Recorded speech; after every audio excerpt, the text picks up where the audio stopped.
possible connections to the airline terror plot and the resurgence of al-Qaeda there, Yemen is again a key battleground in the war on terror. The United States is devoting more and more resources to helping the Yemeni government fight al-Qaeda, and part of that means managing a very complicated relationship with that nation's leader.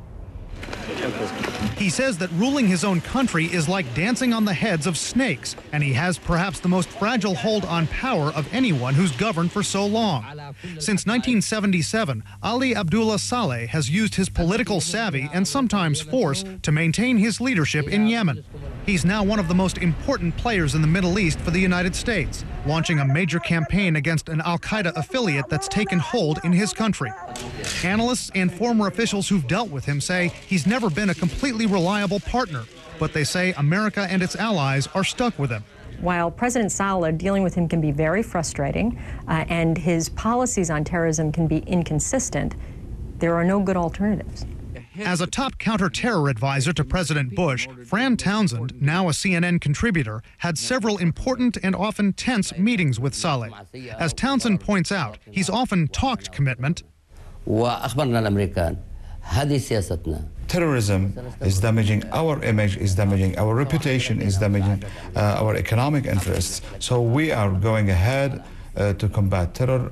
But getting Saleh to keep his word on that front, Townsend says, was often very difficult.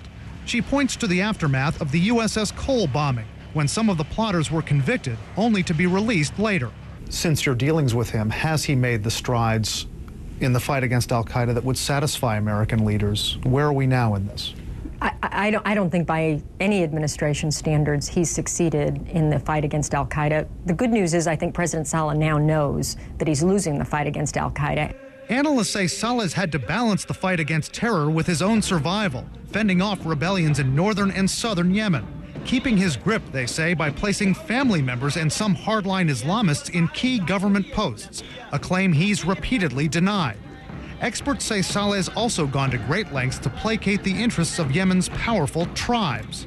He's known to be extremely charming. He's got a lovely common touch. His command of the genealogy of all the country's tribes is unsurpassed. He knows everybody. But many of those tribes, analysts say, are sympathetic to al-Qaeda, and by pacifying them, he's allowed the terrorist group to flourish in his country. Contacted by CNN to respond to those criticisms, officials here at the Yemeni embassy told us their government sometimes has to use tribes to maintain order on the ground.